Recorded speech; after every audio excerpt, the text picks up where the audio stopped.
Bienvenue dans cette nouvelle vidéo. Nous allons voir comment trier par icône. Alors, comme on l'a vu dans l'une des précédentes vidéos, on a vu les mises en forme conditionnelles.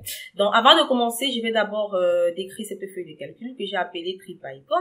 Alors, il s'agit effectivement ici d'une petite entreprise de vente de maquillage où dans la colonne E, on a recensé les numéros de transaction. Dans la colonne F, on a recensé les noms des vendeurs. Dans la colonne G, on a les dates vendues par chaque vendeur. Dans la colonne H, on a les produits vendus. Dans la colonne I, on a les unités vendues. Dans la colonne J, on a les ventes. Et dans la colonne K, on a la localisation par rapport à chaque produit vendu. Donc voilà, maintenant, on souhaite ici utiliser le jeu d'icônes, c'est-à-dire que je vais donc appliquer une mise en forme conditionnelle avec le jeu d'icônes pour les unités vendues. Comme on l'a fait dans la précédente vidéo, je sélectionne donc la colonne I, donc je vais vers le bas. Ensuite, je vais au niveau de l'onglet accueil du ruban. Dans le groupe mise en forme conditionnelle, je sélectionne les icônes bidirectionnelles. On sait tout simplement que les icônes bidirectionnelles à 3 flèches. Voilà, la flèche rouge représente les plus petites unités vendues. La flèche orange, voilà, qui va de manière horizontale représente les valeurs intermédiaires.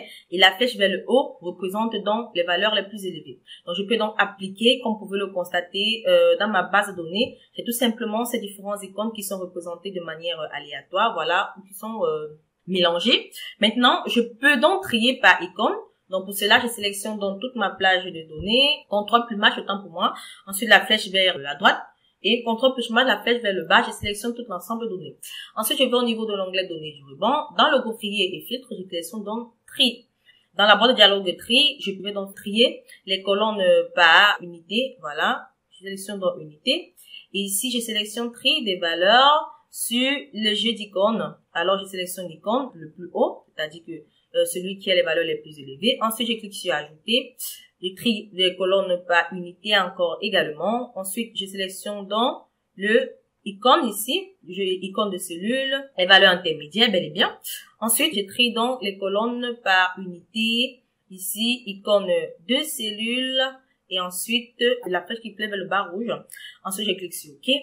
Et là, comme vous pouvez le constater, mes données ont été triées par icône. Cela affiche d'abord les icônes qui représentent la flèche verte représentée vers le haut. Premièrement, qui auront les valeurs les plus élevées, bel et bien, par rapport à chaque produit. Voilà. Ensuite, les flèches intermédiaires, les flèches oranges qui regardent vers de manière horizontale.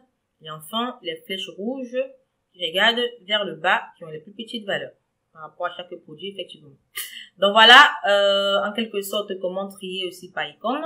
J'espère donc que vous avez aimé la vidéo. Nous allons donc nous retrouver très prochainement dans une nouvelle vidéo.